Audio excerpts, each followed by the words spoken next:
Segala perkara dapat kutanggung di dalam Kristus yang memberikan kekuatan kepadaku. Shalom. Salam sejahtera dalam Tuhan kita Yesus Kristus. Jumpa lagi dengan kami dalam seri pengajaran firman Tuhan dari Rumah Pemulihan Segala Bangsa, di House of Restoration for All Nations, Desa Kembes 1, Kabupaten Minahasa, Sulawesi Utara. Kami menyapa Bapak Ibu Saudara yang sedang menyaksikan program ini di mana saja saudara berada. Harapan kami Bapak Ibu Saudara berdalam keadaan sehat walafiat. Tapi kalaupun pada saat ini Bapak Ibu Saudara sedang bergumul dalam masalah, tidak kebetulan Bapak Ibu Saudara tune in dengan program ini. Harapan kami dan doa kami, Bapak Ibu Saudara benar-benar mengalami kasih kuasa kebenaran firman Tuhan yang memerdekakan. Nah, saat ini saya tergerak pada saat kita dalam semangat merayakan Hari Kemerdekaan Republik Indonesia yang ke-76. Saya tergerak untuk mengajak kita melihat satu kebenaran firman Tuhan yang saya berjudul True Freedom in Christ. Kemerdekaan yang sejati di dalam Kristus. Bapak Ibu Saudara yang diberkati oleh Tuhan Yesus, kalau kita melihat arti kata merdeka dalam Kamus Besar Bahasa Indonesia, disebutkan merdeka berarti bebas dari perhambaan, bebas dari penjajahan dan sebagainya, atau berdiri sendiri, tidak terkena atau lepas dari tuntutan, ataupun bisa berarti tidak terikat, tidak bergantung kepada orang atau pihak tertentu, artinya secara leluasa. Sedangkan kata kemerdekaan artinya keadaan atau hal berdiri sendiri, bebas, lepas, tidak terjajah lagi, dan sebagainya dalam artian kebebasan. Nah, Bapak Ibu Saudara, dalam sebuah kamus Alkitab menjelaskan bahwa kemerdekaan itu berarti pembebasan dari status perbudakan bangsa lain dan pembebasan orang percaya dari perbudakan dosa serta upahnya yaitu maut. Haleluya. Bapak Ibu Saudara yang diberkati oleh Tuhan Yesus, dalam Alkitab kita bisa melihat bahwa kemerdekaan itu berulang kali dibicarakan. Kemerdekaan dalam Perjanjian Lama ada berbicara mengenai pembebasan dari penjara. Mungkin Bapak Ibu Saudara masih ingat kisah Yusuf, dari budak kemudian jadi penguasa Mesir, from zero to hero. Kemudian ada hal mengenai pembebasan budak dari majikan. Saudara, kita tahu bersama bahwa perbudakan itu adalah akibat dari kejatuhan manusia dalam dosa yang telah ada sejak saat itu. Artinya perbudakan adalah salah satu cara untuk terus hidup. Artinya orang-orang memilih untuk dijadikan budak atau dibunuh, saudara. Nah, dalam Perjanjian Lama banyak kali disebutkan, bahkan disebutkan orang Ibrani yang menjual dirinya menjadi budak harus dibebaskan pada tahun Yobel. Atau bila tuannya orang asing, dia bisa ditebus dengan uang setiap waktu. Ada dalam Imamat, saudara. Kemudian selanjutnya berbicara juga mengenai pembebasan Israel dari Mesir. Dan dalam Perjanjian Baru, kemerdekaan dalam Alkitab berbicara mengenai orang percaya yang dimerdekakan dari iblis, orang percaya yang dimerdekakan dari dosa, orang percaya yang dimerdekakan dari hukum Taurat, orang percaya yang dimerdekakan dari maut. Nah, malam hari ini saya mau ajak Bapak Ibu Saudara untuk kita lihat kebenaran firman Tuhan yang ada dalam Roma 8 ayat 1-4. Lembaga Alkitab Indonesia Terjemahan Baru menuliskan seperti ini: demikianlah sekarang tidak ada penghukuman bagi mereka yang ada di dalam Kristus Yesus.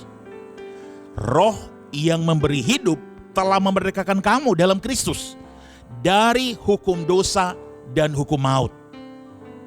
Sebab apa yang tidak mungkin dilakukan hukum Taurat karena tak berdaya oleh daging, telah dilakukan oleh Allah dengan jalan mengutus anaknya sendiri dalam daging yang serupa dengan daging, yang dikuasai dosa karena dosa. Ia telah menjatuhkan hukuman atas dosa di dalam daging.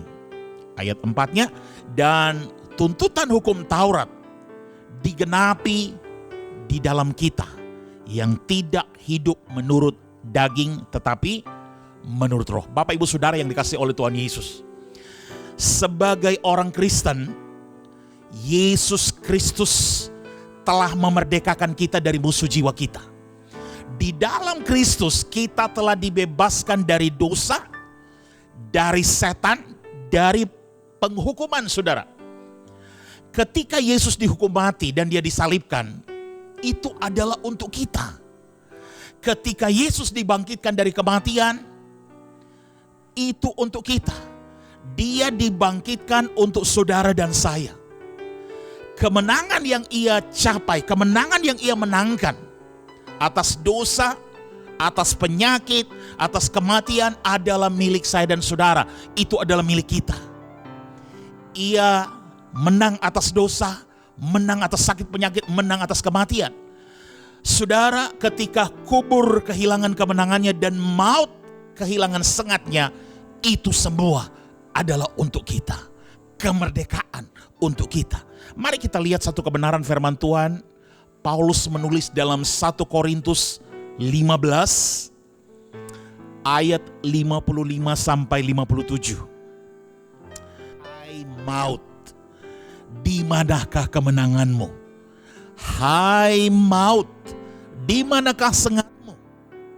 Sengat maut ialah dosa, dan kuasa dosa ialah hukum Taurat. Tetapi syukur kepada Allah yang telah memberikan kemenangan kepada kita oleh Yesus Kristus Tuhan kita. Haleluya Bapak Ibu Saudara. Jelas sekali bahwa melalui Yesus Kristus kita telah dimerdekakan, kita telah dibebaskan, saudara. Bapak Ibu Saudara yang dikasihi oleh Tuhan Yesus, saya mau katakan begini. Kita memiliki kemerdekaan dari hukuman dosa kita. Saudara, kata penghukuman ini adalah istilah hukum, saudara.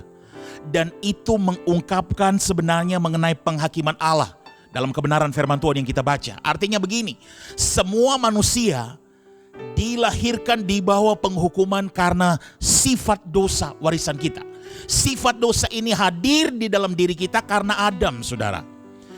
Dan kita juga tahu bahwa tidak ada orang yang hidup di dunia ini tanpa dosa, sebagaimana yang dikatakan dalam Roma 3 ayat 23. Sejenak kita lihat ayat ini, saudara. Karena semua orang telah berbuat dosa dan telah kehilangan kemuliaan Allah. Jadi saudara, dalam poin pertama tadi saya bilang kita memiliki kemerdekaan dari hukuman dosa kita. Dan pertama adalah kita tidak memulai hidup kita di dunia ini tanpa hukuman. Semua kita telah jatuh di dalam dosa. Dan hal kedua adalah tapi kita harus melihat, memperhatikan bagaimana kemudian Tuhan memberikan jalan keluar. Bagaimana Tuhan menangani akan penghukuman ini. Dia memberikan jalan keluar buat kita, saudara. Saudara, firman mengatakan bahwa tidak ada penghukuman bagi mereka yang ada di dalam Kristus Yesus. Kita harus pahami bahwa ini berarti kita sudah tidak berada di bawah hukuman penghakiman Allah lagi. Artinya penghakiman itu sudah bisa diselesaikan, saudara, melalui pribadi Kristus. Pada saat kita percaya, penghakiman itu sudah diselesaikan dalam pengampunan dosa. Jadi tidak ada penghukuman lagi. Saudara, kemudian jalan keluar kita adalah melalui pembenaran. Bapak Ibu Saudara yang dikasihi Kristus, pembenaran berarti kita telah dinyatakan tidak bersalah. Kita dinyatakan tidak bersalah, biarlah bebas pergi. Ini kata-kata yang diperkatakan kepada saudara. Kalau sekiranya saudara berada dalam hukuman atau sedang duduk, sedang menanti eksekusi hukuman mati, kemudian kata-kata ini diperkatakan kepada saudara. Karena Kristuslah, saudara, sehingga kata-kata itu telah diperkatakan kepada saudara. Saudara tidak bersalah, saudara bebas pergi. Jadi saya dan saudara yang berada di dalam Kristus Saya dan saudara sudah bebas, sudah dimerdekakan. Untuk apa kita mengutuk, untuk apa kita menuduh diri kita lagi karuk? Tuhan sudah mengatakan bahwa kita sudah bebas. Nah, hal kemudian yang saya mau jelaskan hari ini adalah, saudara, kita memiliki kemerdekaan dari penghakiman akan hukum Tuhan. Yang pertama adalah hukum roh kehidupan telah membatalkan hukum dosa dan hukum maut. Hukum yang dibicarakan di sini tidak hanya mengacu pada hukum Musa, saudara, tetapi mengacu pada hukum secara standar. Hukum yang mewakili standar Tuhan. Ya, karena kelemahan kita manusia, tidak mungkin bagi kita untuk hidup sesuai dengan standar Tuhan. Tetapi kita tidak lagi tunduk pada hukum dosa dan hukum yang lama, melainkan hukum baru, hukum roh kehidupan. Dan ini adalah hukum kekuatan, saudara. Ini adalah kekuatan untuk kita hidup dalam kehidupan kita bersama Kristus, dalam kehidupan kekristenan. Kemudian hal yang kedua adalah Yesus melakukan apa yang tidak bisa dilakukan oleh hukum Taurat. Saudara, apa yang tidak bisa dilakukan oleh hukum Taurat? Hukum itu tidak bisa menyelamatkan kita. Bagaimana Yesus menyelamatkan kita? Dia datang dalam rupa manusia. Mengapa dia melakukannya? Karena dosa-dosa kita. Cara dan metode apa yang dia lakukan? Dia menanggung dosa kita di kayu salib. Saudara, hukum memberitahukan kepada kita bahwa seseorang tidak dapat diadili dua kali dari kejahatan yang sama. Oleh sebab itu Yesus telah membayar hukuman atas dosa-dosa kita, karena kita ada di dalam Dia. Itulah sebabnya, karena Dia sudah menanggung dosa-dosa pelanggaran kita, Dia sudah membayar hukuman, kita tidak perlu menanggung dosa pelanggaran kita. Jadi kita tidak bisa diadili lagi, saudara, dua kali atau dihukum dua kali. Karena Yesus telah menanggung hukuman yang harusnya kita jalani. Haleluya. Dan saudara, kita memiliki kemerdekaan untuk berjalan dalam kebenaran. Tujuan pengorbanan Kristus kita bisa temukan dalam pembacaan firman Tuhan yang kita baca di atas. Dikatakan bahwa supaya tuntutan kebenaran hukum dapat digenapi di dalam kita. Saudara, Yesus memungkinkan kita untuk hidup sesuai dengan standar Tuhan melalui kuasa daripada Roh Kudus. Sekali lagi, Yesus membuat kita bisa hidup sesuai dengan standar Tuhan melalui kuasa Roh Kudus. Oleh sebab itu saya boleh katakan bahwa adalah kehendak Tuhan bahwa hukumnya harus dipenuhi, karena itu adalah pewahyuan dari kekudusannya sendiri. Berjalan di dalam roh adalah berjalan dalam kehidupan yang didiami dan berdiam di dalam Roh Kristus. Saudara, poin kedua selanjutnya saya mau bilang bahwa adalah mungkin bisa terjadi untuk kita memenuhi persyaratan Tuhan, tetapi hanya melalui roh dan iman di dalam Kristus. Tuntutan Tuhan yang benar hanya bisa dipenuhi oleh mereka yang tidak berjalan menurut daging, tetapi menurut roh. Seperti yang kita baca dalam firman Tuhan tadi, saudara. Sebagaimana Rasul Paulus bersaksi dalam Galatia 2 ayat 20. Kita lihat, saudara. Namun aku hidup, tetapi bukan lagi aku sendiri yang hidup, melainkan Kristus yang hidup di dalam aku. Dan hidupku yang kuhidupi sekarang di dalam daging adalah hidup oleh iman dalam Anak Allah yang telah mengasihi aku dan menyerahkan diri untuk aku. Haleluya. Saya ajak kita lihat Galatia 5 ayat 1 sampai 15, saudara. Galatia 5, Lembaga Alkitab Indonesia Terjemahan Baru berkata begini. Supaya kita sungguh-sungguh merdeka. Kristus telah memerdekakan kita. Karena itu berdirilah teguh dan jangan mau lagi dikenakan kuk perhambaan. Sesungguhnya aku Paulus berkata kepadamu, jikalau kamu menyunatkan dirimu, Kristus sama sekali tidak akan berguna bagimu. Sekali lagi aku katakan kepada setiap orang yang menyunatkan dirinya bahwa ia wajib melakukan seluruh hukum Taurat. Kamu lepas dari Kristus jikalau kamu mengharapkan kebenaran oleh hukum Taurat. Kamu hidup di luar kasih karunia. Sebab oleh roh dan karena iman kita menantikan kebenaran yang kita harapkan.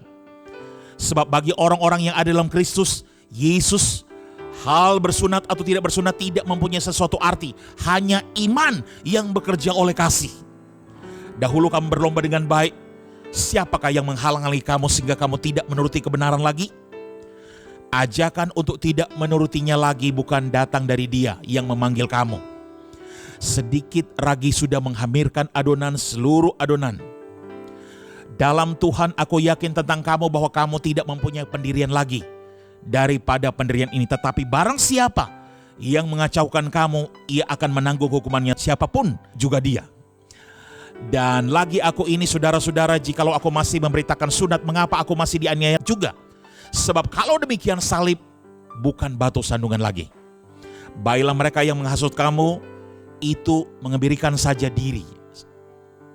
Saudara-saudara, memang kamu telah dipanggil untuk merdeka, tetapi janganlah kamu mempergunakan kemerdekaan itu sebagai kesempatan untuk kehidupan dalam dosa, melainkan layanilah seorang yang lain oleh kasih. Sebab seluruh hukum Taurat tercakup dalam satu firman ini, yaitu kasihilah sesama manusia seperti dirimu sendiri. Tapi jikalau kamu saling menggigit dan saling menelan, awaslah supaya kamu jangan saling membinasakan. Nah, Bapak Ibu Saudara yang dikasihi oleh Tuhan Yesus, saya mau katakan bahwa Kristus telah membebaskan kita, memerdekakan kita melalui kemenangannya atas dosa dan kematian di kayu salib. Namun, untuk mendapatkan kemerdekaan kita di dalam Kristus melalui pertobatan dan iman dan mempertahankan hidup kita dalam kebebasan dalam Kristus adalah dua hal yang berbeda. Sekali lagi saudara, mendapatkan kemerdekaan kita di dalam Kristus melalui pertobatan dan iman, dan mempertahankan hidup kita dalam kebebasan di dalam Kristus adalah dua hal yang berbeda. Saudara, untuk kemerdekaanlah Kristus membebaskan kita, tetapi kita telah diperingatkan sebagaimana yang baru kita baca tadi. Kita diperingatkan untuk tidak kembali kepada kuk perbudakan atau mengubah kemerdekaan yang sudah kita alami di dalam Kristus. Kemudian kita mengubah menjadi kesempatan untuk hidup dalam daging, untuk hidup secara dunia. Saudara, menegakkan pribadi atau menegakkan orang merdeka di dalam Kristus akan memungkinkan kita untuk berjalan sesuai apa yang Tuhan katakan itu adalah benar, untuk hidup dalam kuasa roh sehingga kita tidak menuruti keinginan daging. Nah, jika seorang tidak mengalami kemerdekaan, mungkin karena orang tersebut belum teguh dalam iman atau belum secara aktif mengambil tempatnya, posisinya di dalam Kristus. Oleh sebab itu adalah tanggung jawab saya dan saudara. Ketika saya dan saudara sudah dimerdekakan oleh Kristus, tanggung jawab saya dan saudara untuk melakukan apa yang diperlukan untuk mempertahankan hubungan kita yang benar dengan Kristus, dengan Tuhan, dan dengan sesama kita manusia. Nah, Bapak Ibu Saudara, apa ciri-ciri orang yang mengalami kemerdekaan dalam Kristus? Saudara, antara lain ciri-ciri orang yang mengalami kemerdekaan dalam Kristus, yang pertama, dia benar-benar memiliki kemerdekaan yang sejati dalam Kristus. Artinya apa? Merdeka yang sejati dalam Kristus, dia benar-benar lepas dari segala ikatan duniawi dan benar-benar hidup menurut kehendak Tuhan. Karena itu dia menjaga kekudusan. Merdeka sejati artinya bahwa kita benar-benar merdeka, tidak terganggu dengan hal-hal duniawi. Karena itu kita harus bertanggung jawab dengan kemerdekaan yang sudah kita dapatkan, dengan kemerdekaan yang sudah dianugerahkan melalui Kristus yang Tuhan sudah berikan kepada kita. Itu adalah tanggung jawab kita. Hal yang kedua adalah bertanggung jawab atas kemerdekaan yang sudah diberikan Tuhan dalam hidup kita. Sekali lagi hal ini penting saudara. Artinya bagaimana respons kita, bagaimana tindakan kita ketika kita mengerti bahwa hidup kita ini sudah dimerdekakan oleh Tuhan Yesus. Yaitu kita berusaha untuk hidup benar di hadapan Tuhan dengan mematikan perbuatan-perbuatan daging. Maka hidup kita kudus dan berkenan di hadapan Tuhan. Mari kita lihat satu ayat dulu. Galatia 5 ayat 13. Saudara-saudara, memang kamu telah dipanggil untuk merdeka, tetapi janganlah kamu mempergunakan kemerdekaan itu sebagai kesempatan untuk kehidupan dalam dosa, melainkan layanilah seorang akan yang lain oleh kasih. Sekali lagi ayat ini berbicara buat kita saudara. Jadi ciri pertama tadi adalah miliki kemerdekaan yang sejati dalam Kristus. Yang kedua, bertanggung jawab atas kemerdekaan yang telah dianugerahkan, telah diberikan Tuhan dalam hidup kita. Dan yang ketiga adalah bagaimana ciri orang yang mengalami kemerdekaan yang sejati dalam Kristus. Hidup untuk menjadi serupa dengan Kristus. Ya, hidup kekristenan adalah agar kita menjadi serupa dengan Kristus. Kemerdekaan yang sejati adalah di mana kita hidup serupa dengan Kristus. Saja kita lihat satu ayat Kolose 1 ayat 29. Itulah yang kuusahakan dan kupergumulkan dengan segala tenaga sesuai dengan kuasanya yang bekerja dengan kuat di dalam aku. Saudara, ayat ini mengajak kita untuk sungguh-sungguh bergumul dengan segala tenaga, segala kuasa Tuhan yang bekerja dalam kita, agar kita semakin hari semakin serupa dengan Kristus. Selanjutnya saudara, bagaimana supaya kita bisa menjadi serupa dengan Kristus? Yang pertama, disiplin rohani saudara. Mari kita lihat 1 Korintus 9 ayat 27. Tetapi aku melatih tubuhku dan menguasai seluruhnya, supaya sesudah memberitakan Injil kepada orang lain, jangan aku sendiri ditolak. Saudara, penting sekali disiplin rohani. Ayat ini menunjukkan perihal diri kita yang perlu didisiplinkan. Merupakan potensi yang Tuhan berikan dalam hidup kita untuk harus kita kembangkan saudara, dan latih agar hidup kita benar-benar memuliakan Tuhan. Hal yang kedua, bagaimana supaya kita bisa menjadi serupa dengan Kristus? Tinggal di dalam Kristus dan Kristus tinggal di dalam kita. Yohanes 15 ayat 5. Yes, akulah pokok anggur dan kamulah ranting-rantingnya. Barang siapa tinggal di dalam aku dan aku di dalam dia, ia berbuah banyak. Sebab di luar aku kamu tidak dapat berbuat apa-apa. Saudara, hal yang kedua, bagaimana supaya kita bisa menjadi serupa dengan Kristus? Kita tinggal dalam Kristus, Kristus dalam kita. Kalau kita di luar dia, maka kita tidak bisa berbuat apa-apa. Hal yang ketiga saudara, bagaimana supaya kita bisa menjadi serupa dengan Kristus? Hidup dalam kasih karunia. Saudara, 1 Korintus 15 ayat 10. Tetapi karena kasih karunia Allah, aku adalah sebagaimana aku ada sekarang. Dan kasih karunia yang dianugerahkannya kepadaku tidak sia-sia. Sebaliknya, aku telah bekerja lebih keras daripada mereka semua. Tetapi bukannya aku, melainkan kasih karunia Allah yang menyertai aku. Saudara, hidup dalam kasih karunia. Artinya apa? Kita berjalan dalam kasih karunia Tuhan bukan karena kekuatan kita saudara. Melainkan izinkan Tuhan Yesus, kasih karunia Kristus bekerja dan memakai kita, serta kita bisa mengekspresikan itu semua melalui kehidupan kita.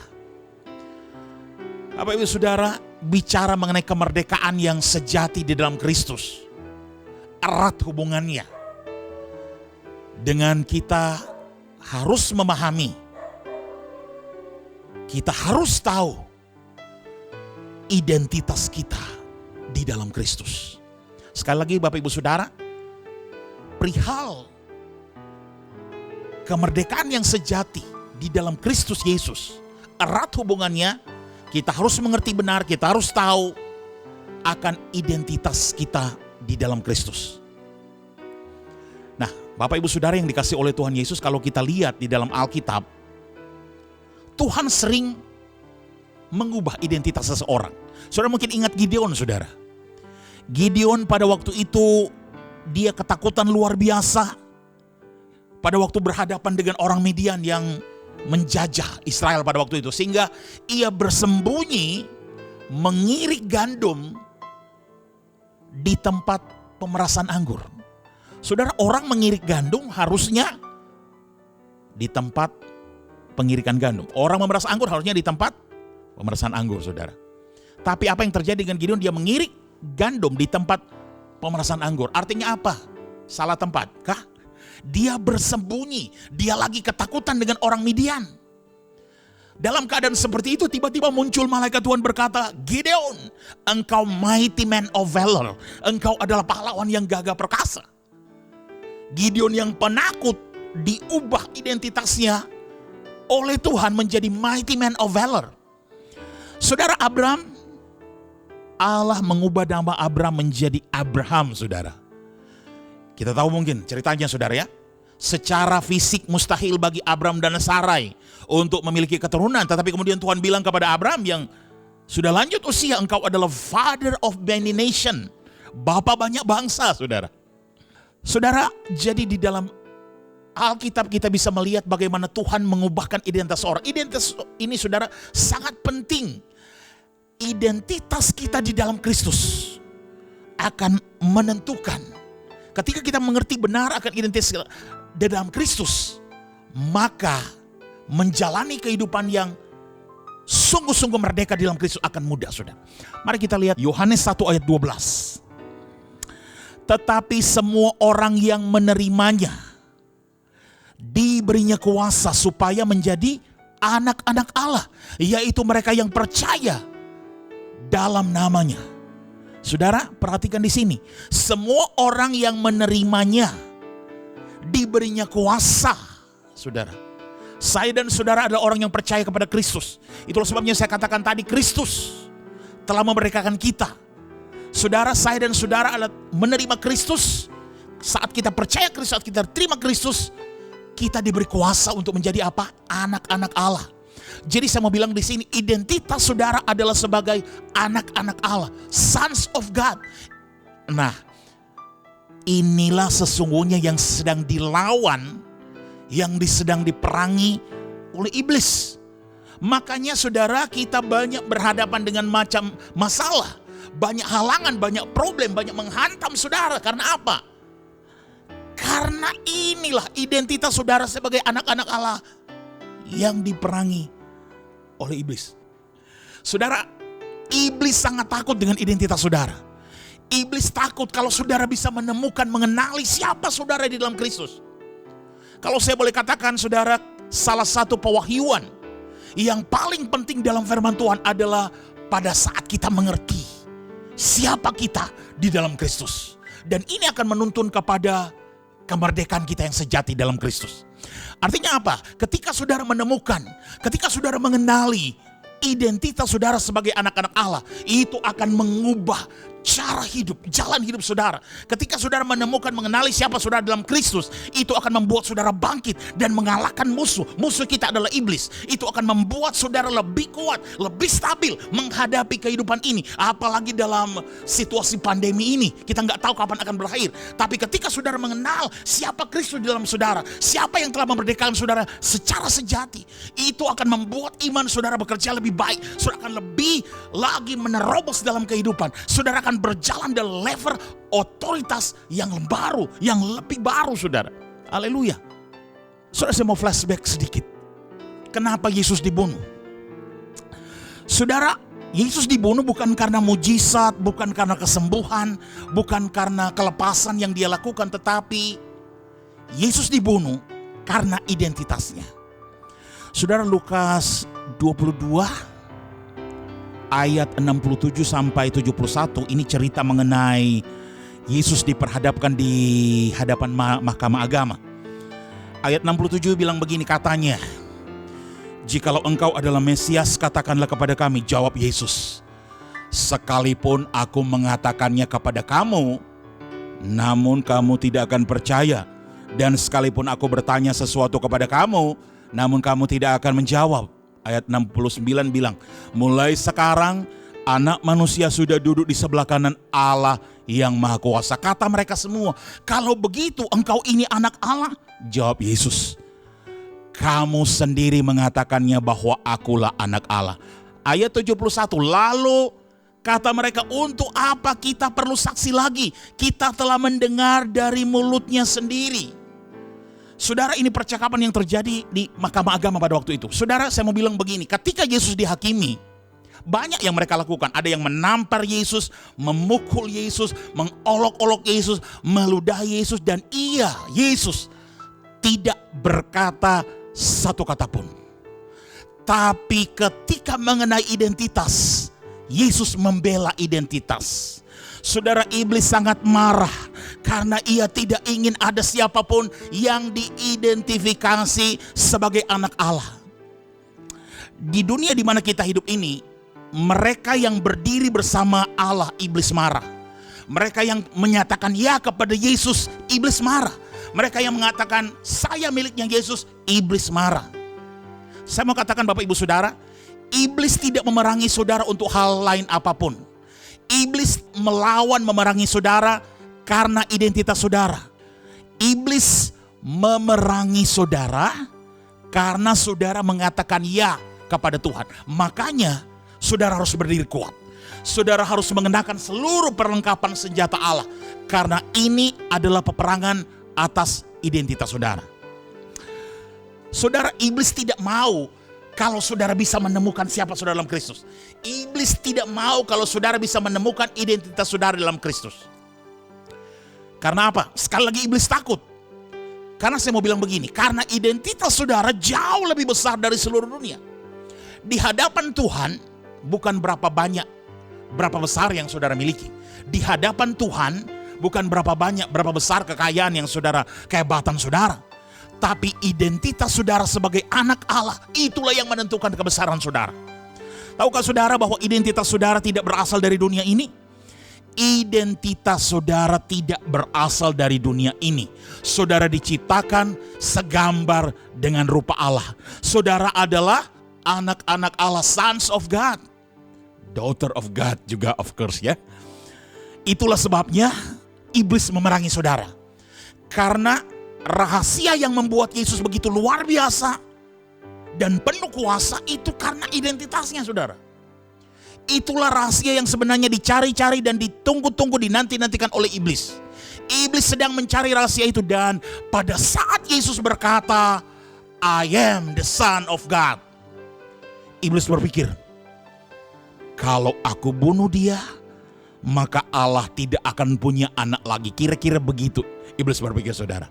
Dan ketika Yesus mengaku, aku adalah anak Allah, iblis berkata, oke, kami akan bunuh engkau.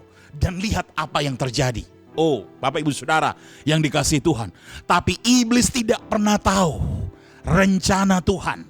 Bahwa sesudah kematian ada kebangkitan. Bahwa sesudah kematian ada kehidupan. Ketika Yesus bangkit, ketika Yesus mati dan dia bangkit kembali, banyak Yesus yang lahir. Ciptaan baru dilahirkan. Ras yang baru dilahirkan. Tuhan bukan lagi memiliki satu anak, tapi Tuhan memiliki apa? Anak-anak, sons of God. Mari kita lihat ayatnya saudara. 1 Yohanes 3 ayat 1. Firman Tuhan bilang begini. Lihatlah betapa besarnya kasih yang dikaruniakan Bapa kepada kita. Sehingga kita apa saudara? Disebut anak-anak Allah. Dan memang kita adalah anak-anak Allah. Karena itu dunia tidak mengenal kita, sebab dunia tidak mengenal Dia. Saudara, Galatia 3 ayat 26 bilang begini juga. Sebab kamu semua adalah anak-anak Allah karena iman di dalam Yesus Kristus. Yes, Saya dan saudara adalah anak-anak Allah karena kita percaya kepada Yesus Kristus. Yesus Kristus telah memerdekakan kita, telah mengangkat kita dari perbudakan dosa, mengangkat kita dari kehidupan yang gelap, saudara. Itulah kemerdekaan yang sejati. Nah, Bapak Ibu Saudara, itulah identitas kita, anak-anak Allah. Kita adalah the sons of God, daughter of God, saudara. Oleh sebab itu saya mau bilang bahwa jangan biarkan iblis mengambilnya dari saudara.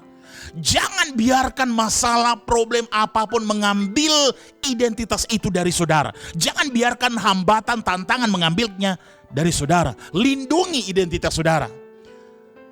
Lindungi identitas saudara. Jangan kompromi, jangan menyerah. Terus berdiri buat Yesus. Saudara adalah anak-anak Allah dan saudara akan berkemenangan. Nah, Bapak Ibu Saudara yang dikasih oleh Tuhan Yesus, ketika saudara mengenali identitas saudara sebagai anak-anak Allah, maka Allah akan mengutus, akan menugaskan malaikat untuk menolong saudara. Jadi saudara tidak sendirian. Karena Yesus sebagai anak Allah, Allah mengirimkan malaikat untuk menolong dia. Mari kita lihat bagian firman-Nya, saudara. Lukas 22 ayat 43 sampai 44, waktu Yesus ada di Taman Getsemani. Maka seorang malaikat dari langit menampakkan diri kepadanya untuk memberi kekuatan kepadanya. Ayat 44. Ia sangat ketakutan dan makin bersungguh-sungguh berdoa. Peluhnya menjadi seperti titik-titik darah yang bertetesan ke tanah. Ayat 43, saudara, menyebutkan ada seorang malaikat dari langit menampakkan diri kepadanya untuk memberi kekuatan kepadanya. Yesus adalah anak Allah, saudara. Ketika saya dan saudara, kita menyadari bahwa kita adalah anak-anak Allah, identitas kita di dalam Kristus, saudara, kita adalah anak-anak Allah, maka Tuhan akan menyediakan malaikat untuk menolong kita. Mari kita lagi lihat Kisah para Rasul 12 ayat 7. Peristiwa waktu Petrus dilepaskan dari penjara. Saudara, ayat 7 bilang begini, tiba-tiba berdirilah seorang malaikat Tuhan dekat Petrus, dan cahaya bersinar dalam ruang itu. Malaikat itu apa, saudara? Menepuk Petrus untuk membangunkannya. Katanya, bangunlah segera. Maka gugurlah rantai dari tangan Petrus. Waktu itu Petrus di penjara terbelenggu, saudara. Dia adalah anak Allah. Dia ngerti benar identitasnya di dalam Kristus. Malaikat datang menolong, membangunkan dia, dan disebutkan rantai yang ada di tangan Petrus lepas, saudara, gugur. Bapak Ibu Saudara yang dikasih oleh Tuhan Yesus, ketika Yesus mati dan bangkit, anak-anak Allah dilahirkan dan iblis marah, saudara. Iblis mulai membunuh setiap anak-anak Allah, dan ini yang terjadi pada rasul-rasul dan gereja mula-mula. Tapi perhatikan Bapak Ibu Saudara, semakin iblis menyerang orang-orang Kristen, semakin orang-orang Kristen menjadi kuat. Semakin iblis menganiaya orang-orang Kristen, semakin orang-orang Kristen bangkit dalam iman. Sehingga mereka berkata, hei, orang-orang seperti apa ini? Tidak ada lagi yang menghentikan mereka. Semakin banyak penganiayaan, semakin kuat mereka. Saudara, dalam terjemahan New King James Version, Kisah para Rasul 17 ayat 6 bilang begini, these who have turned the world upside down. Ketika mereka melihat orang-orang Kristen datang, mereka bilang, wow, orang-orang apakah ini? Orang-orang yang telah mengguncang balikan, menunggang balikan, memporak-porandakan dunia, saudara. Mereka begitu takut dengan orang Kristen. Jadi saya mau bilang, itulah identitas saudara. Inilah dasar ketika kita menyadari benar bahwa kita merdeka di dalam Kristus. Kemerdekaan yang sejati dalam Kristus pada saat kita kenal benar identitas kita dalam Kristus. Itulah identitas saya dan saudara. Oleh sebab itu jangan menyerah, tetap terus maju. Saudara, Yesus tidak pernah menyerah. Saudara juga harus tidak boleh menyerah. Sekali lagi saudara, Yesus tidak pernah menyerah. Oleh sebab itu saudara juga harus tidak boleh menyerah. Saudara bukan orang yang menyerah, jangan menyerah. Menyerah itu bukan identitas saudara. Haleluya. Menyerah itu bukan identitas saudara. Identitas saudara terus ikut Yesus. Saudara, pastikan setiap hari saudara bertumbuh. Pastikan setiap hari saudara semakin kuat. Pastikan setiap hari saudara semakin dewasa dalam Tuhan. Tidak peduli apapun masalahnya. Tidak peduli apapun tantangannya. Bapak Ibu Saudara yang dikasihi oleh Tuhan, saya mau bilang begini. Allah tidak percaya saudara bisa kalah. Saudara, kita memiliki kemerdekaan yang sejati di dalam Kristus. Ketika kita menyadari siapa kita dalam Kristus, ketika kita tahu identitas kita yang sejati dalam Kristus, saya mau bilang Allah tidak percaya saudara bisa kalah. Tuhan gak percaya saudara bisa kalah. Ya, sekalipun mungkin saudara jatuh, tapi Tuhan akan bilang begini, engkau tidak kalah karena itu bukan identitasmu. Kualitas identitas saudara adalah saudara tidak bisa kalah. Haleluya. Saudara, sekali lagi, kualitas identitas saudara adalah saudara tidak bisa kalah. Ya, mungkin sekalipun saudara melihat diri saudara pernah gagal, telah gagal, tapi Tuhan akan berkata kepada saudara, karena saudara percaya kepada Kristus. Saudara telah dimerdekakan oleh Kristus. Saudara ngerti benar identitas saudara dalam Kristus. Tuhan akan bilang, itu bukan identitasmu. Saudara bilang saudara gagal, Tuhan bilang, itu bukan identitasmu. Aku tidak melihat kegagalanmu. Aku melihat benih yang aku taruhkan di dalam engkau. Bukan benih kegagalan, tetapi benih kemenangan. Jangan menyerah. Bapak Ibu Saudara, siapapun saudara yang sedang bergumul dengan masalah saudara pada saat ini, apapun itu, sudah mungkin hendak menyerah, gak tahu lagi jalan keluar kemana, tapi saya mau katakan saudara telah dimerdekakan oleh Kristus. Kemerdekaan sejati sedang saudara alami. Ketika saudara menyadari siapa sesungguhnya saudara dalam Kristus, ketika saudara tahu identitas saudara dalam Kristus, saudara gak boleh menyerah. Karena menyerah itu bukan identitas saudara. Memang Bapak Ibu Saudara, jujur, kalau Tuhan mau lihat kemampuan kita, Tuhan tahu kok kita ini tidak memenuhi syarat. Kalau Tuhan mau lihat aktivitas kita sehari-hari, kita semua gagal di hadapan Tuhan. Dengan kebenaran diri kita sendiri, kita tidak akan berhasil. Tetapi kebenaran Yesus yang ada di dalam diri kita lah, itu yang Tuhan lihat, saudara. Makanya saya katakan, kemerdekaan yang sejati hanya bisa kita temukan di dalam Kristus. Kebenaran Yesus yang ada di dalam kita lah, itu yang Tuhan mau lihat, yang dilihat oleh Tuhan. Kasih karunia Yesus yang ada dalam kita lah, itu yang Tuhan lihat. Dan Tuhan berkata, kasih karunia bertumbuh. Benih kasih karunia bertumbuh. Itu alasannya saudara harus bangkit. Saya dan saudara harus bangkit. Sadari identitas saudara di dalam Kristus. Saudara, biar di masa pandemi ini apapun yang terjadi, apapun badai yang akan kita hadapi ke depan, kita nggak tahu saudara apa yang akan terjadi ke depan. Tapi tetap pegang teguh bahwa identitas kita di dalam Kristus, kita adalah anak-anak Allah, sons of God, daughters of God. Dan kita telah dimerdekakan oleh Kristus, saudara. Kemerdekaan sejati hanya bisa kita temukan, hanya bisa kita alami di dalam Yesus Kristus. Oleh sebab itu, jangan menyerah, bangkit terus, menerobos bersama Kristus. Tidak ada yang mustahil. Haleluya. Tuhan memberkati Bapak Ibu Saudara. Syukur untuk setiap rencanamu dan rancanganmu yang mulia. Dalam satu tubuh kami bersatu, menjadi duta kerajaan-Mu. Ku ucapkan berkat atas Indonesia, biar kemuliaan Tuhan akan nyata bagi bangsa ini. Kami berdiri dan membawa doa kami kepada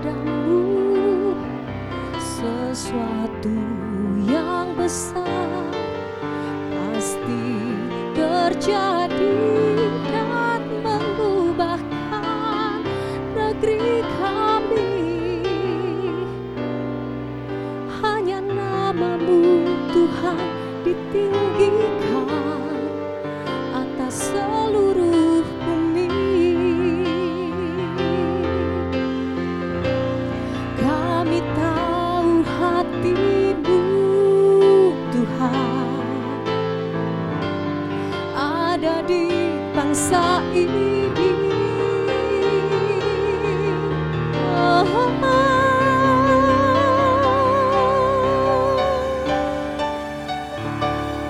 Bagi bangsa ini kami berdiri dan membawa doa kami kepadamu.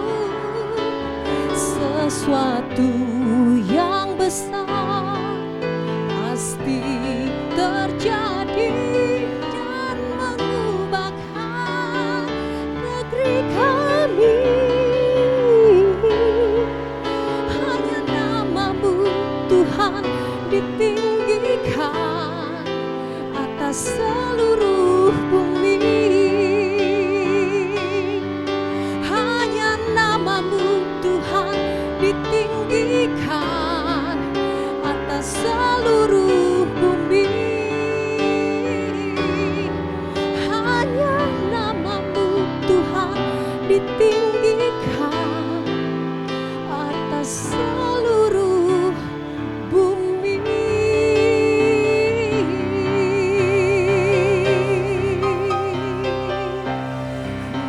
Bapak Ibu Saudara, kita tiba pada akhir dari program seri pengajaran firman Tuhan pada saat ini. Dan saya mau ajak kita berdoa. Mari kita berdoa. Bapa Surgawi, kami mengucap syukur untuk saat ini. Terima kasih untuk kebenaran firman-Mu. Kebenaran firman-Mu telah disampaikan. Hamba-Mu terbatas. Hamba-Mu gak ada apa-apanya. Tapi ya Roh Kudus, Engkau sendiri yang lebih dalam lagi menerjemahkan kebenaran firman ini mengenai kemerdekaan yang sejati dalam Kristus kepada setiap kami, sehingga benar-benar kami mengalami Engkau. Firman-Mu adalah firman yang hidup dan firman-Mu adalah Engkau sendiri. Biar kami mengalami Engkau, mengalami kasih-Mu, kuasa-Mu dan kebenaran-Mu yang sejati yang memerdekakan kami. Bapak, kami berdoa buat siapapun yang sedang menyaksikan live streaming ini, yang sedang berada dalam masalah. Apakah masalah hubungan dalam keluarga, masalah pribadi, masalah keuangan, masalah di tempat pekerjaan, sakit penyakit, ataupun ada di antara yang menyaksikan program ini sedang bergumul dengan COVID-19. Kami sepakat berdoa di dalam nama Yesus Kristus. Kami perkatakan kebenaran firman Tuhan yang sejati. Apapun faktanya, apapun hasil laboratoriumnya, apapun kenyataan yang kami hadapi sehari-hari, kami mau perkatakan masih ada kebenaran yang sejati melebihi dari itu semua. Dan kebenaran yang sejati itu adalah firman Tuhan yang berkata, oleh bilur-bilur Yesus kami disembuhkan. Oleh bilur-bilur Yesus kami diberkati. Oleh bilur-bilur Yesus kami menerobos. Oleh bilur-bilur Yesus kami berkemenangan. Kami bersyukur kami punya Yesus Kristus yang dahsyat, yang luar biasa, yang telah memerdekakan kami dari belenggu dosa, dari perbudakan, sehingga kami boleh menikmati kemerdekaan yang sejati. True freedom. Kami mengucap syukur, punya bangga punya Allah seperti Engkau. Oleh sebab itu saat ini, biar Engkau berbicara terus kepada masing-masing pribadi yang sedang mendengarkan, menyaksikan live streaming ini. Tanpa batas, Engkau Allah yang tanpa batas. Biar setiap masing-masing kami mengalami Engkau sekali lagi Tuhan. Mengalami kasih kuasa kebenaran firman-Mu yang memerdekakan. Dan biar kami, ya Roh Kudus, mampukan kami untuk semakin serupa dengan Engkau. Ya Roh Kudus, kami tetap terus berdoa, kami berada di tempat yang tepat, waktu yang tepat, ketemu dengan orang-orang yang tepat, untuk melakukan tujuan tempat Tuhan dalam kehidupan kami, sehingga kami menyelesaikan destiny kami dalam kehidupan kami. Terima kasih Bapa. Hormat pujian hanya bagi Engkau. Di dalam nama Bapa, di dalam nama Yesus Kristus dan Roh Kudus yang senantiasa bersama-sama dengan kami, Itu di dalam nama Tuhan Yesus Kristus. Bapak Ibu Saudara, sampai kita pada ujung dari seri pengajaran firman Tuhan pada hari ini. Dan mari terima berkat Tuhan. Anugerah, kasih karunia yang berasal dari Allah Bapa kita, dan cinta kasih yang berasal dari Tuhan Yesus Kristus kita, dan persekutuan yang manis bersama dengan Roh Kudus akan menyertai kita semua mulai pada hari ini sampai pada kedatangan Tuhan Yesus yang kedua kali. Setiap kita yang terima berkat dan mengaminkannya, sama-sama kita sepakat berkata, amin. Tuhan Yesus memberkati. Haleluya.